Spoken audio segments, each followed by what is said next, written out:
Hello বন্ধুরা, কেমন আছো? আর তোমরা আমার এই লুকটা এত বেশি পছন্দ করেছো, তাই আমি লুকটা আবার সঙ্গে শেয়ার করলাম। তো প্রথমেই আমি ময়শ্চারাইজার দিয়ে দিয়েছি, আর তোমরা সবাই জানো আমার ময়শ্চারাইজার মানে নিভিয়াটা এক নম্বরের প্রিয়।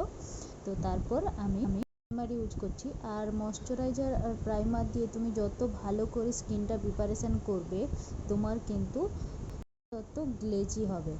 আর সব সময় তোমরা দেখো আমার মেকআপটা খুব গ্লেজি হয়, এটা কিন্তু কোনো নয়। আর আমি এডিটটা খুব বেশি ভালো পারি না, তাই আমার প্রায় অরিজিনালি দেখবে তোমরা সব সময় স্কিনটা, বা আমার সব ভিডিওতেই অরিজিনালি ফেসটা তোমরা দেখতে পাও। তো স্কিন প্রিপারেশন তোমার যত ভালো হবে, যত সুন্দর হবে, মেকআপও সবসময় তত বেশি গ্লেজি হবে।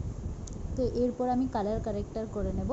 আর যারা সব সময় বলো মেকআপের পরে মুখটা গ্রে হয়ে যায়, বেশিরভাগেরই কিন্তু গ্রে হয়ে যায়, এই প্রবলেমটা আসে, তো তাদেরকে বলছি তোমরা ভালো করে কালার কারেক্টারটা করবে।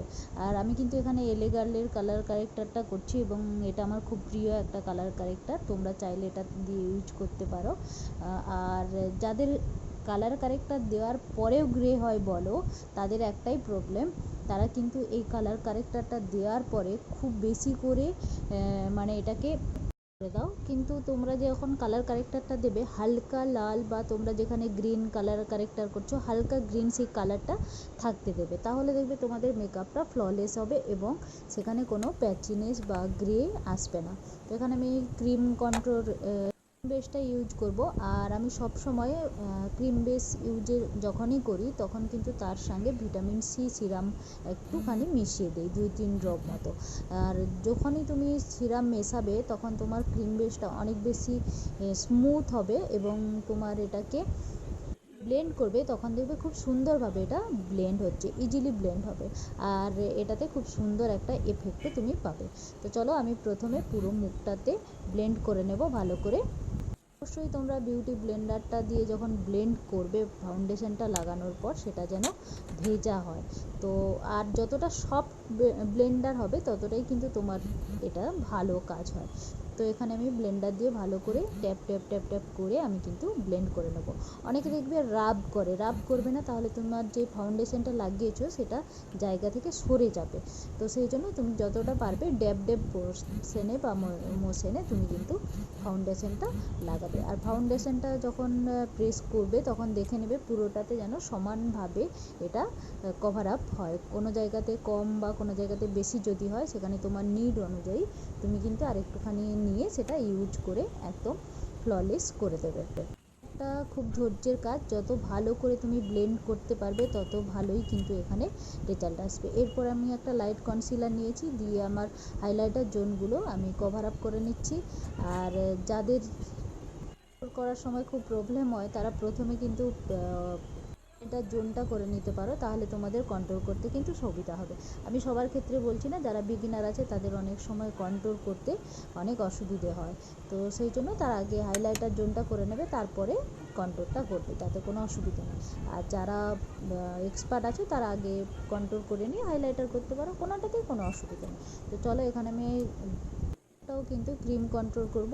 আর সেম টেকনিকে আমি এখানেও সিরাম কিন্তু ইউজ করেছি, যাতে করে তোমার ফাউন্ডেশনটা খুব বেশি ফ্ললেস হয়। আর আমি ক্রিম বেসটা পছন্দ করি খুব বেশি, এটাও ইউজ করি, বাট আমার ক্রিম বেসটা সব থেকে বেশি পছন্দ, কারণ আমার এত বেশি সোয়েট হয় আমার মুখে, তো তার জন্য আমি ক্রিম বেসটা ইউজ করি সব সময়, বেশিরভাগ সময়। তো এখানে দেখো, যাদের ডবল চিন আছে, কন্ট্রোল করার সঙ্গে সঙ্গে একটা জিনিস মাথায় রাখবে, তোমার হেয়ার লাইন, আর যাদের ডবল চিন আছে তারা অবশ্যই এই চিনের কাছে কিন্তু করে নেবে ভালো করে কন্ট্রোলটা। আর এখানে দেখো, ক্রিম কন্ট্রোল দেওয়ার পরে আমি একটা পাউডার কন্ট্রোল দিয়ে আমি কন্ট্রোলগুলো আরও সিগনিফাইন্ট করে নিচ্ছি। আর এরপর একটা হালকা দিয়ে আমি এখানে হাইলাইটার জোনগুলো কিন্তু কভার আপ করে নিচ্ছি। খুব সুন্দর করে দেখতে পাচ্ছ আমার কন্ট্রোল এবং হাইলাইটার জোনগুলো কিন্তু সুন্দরভাবে হয়ে গেছে।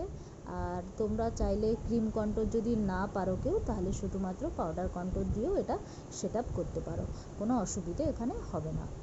আর অনেকে কন্ট্রোল পজিশনটা ভালোবাসো বা কন্ট্রোল করতে বেশি পছন্দ করো না, কিন্তু এখনকার মেকআপে দেখবে কন্ট্রোলটা খুব একটা ট্রেন্ডিংয়ে চলছে। আমার পার্সোনালি কন্ট্রোল করতে কিন্তু খুব ভালো লাগে।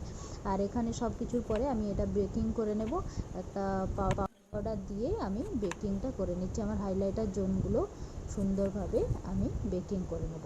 আর যেহেতু আমি আজকে মেকআপটা শেষেই করছি, তো তাই আন্ডার আইগুলোতে একটু বেশি করে আমি পাউডারটা লাগাবো। আর এটা তুমি পুরো ফেসে দেওয়ার পরে তোমার গলা আর পুরোটা তুমি কভার আপ করে নেবে, বাদ বাকি পোর্শনগুলো। এরপর আমি বাকি হাইলাইটার জোনগুলোকে বেকিং করতে দিয়ে দিয়েছি, এবং যেহেতু আমি আই মেকআপটা করবো তাই আইলিডেও কিন্তু হালকা করে দিয়ে দিলাম। আর এরপরে দেখো আমি চলে এসেছি আই মেকআপ এবং লিপস্টিকটা করার পর। আর যখনই তুমি আই মেকআপ আর লিপস্টিক করে নেবে তখন সম্পূর্ণ তোমার কিন্তু লুকটা চেঞ্জ হয়ে যাবে। আর একটা জিনিস খেয়াল করো, আমি আজকে লেন্সটা পরেছি, আমার তো এই কালারের লেন্সটা খুব পছন্দ হয়েছে। আর তোমরা যারা লেন্স পছন্দ করো তারা অবশ্যই জানাবে, কমেন্ট করবে।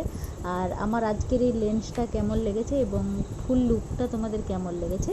তোমরা তো আগেই এটার জন্য রিকোয়েস্ট করেছিলে ভিডিওটা, তাই ভিডিওটা দেওয়া হয়েছে। এরপরে যারা নতুন দেখছো তারাও জানাবে।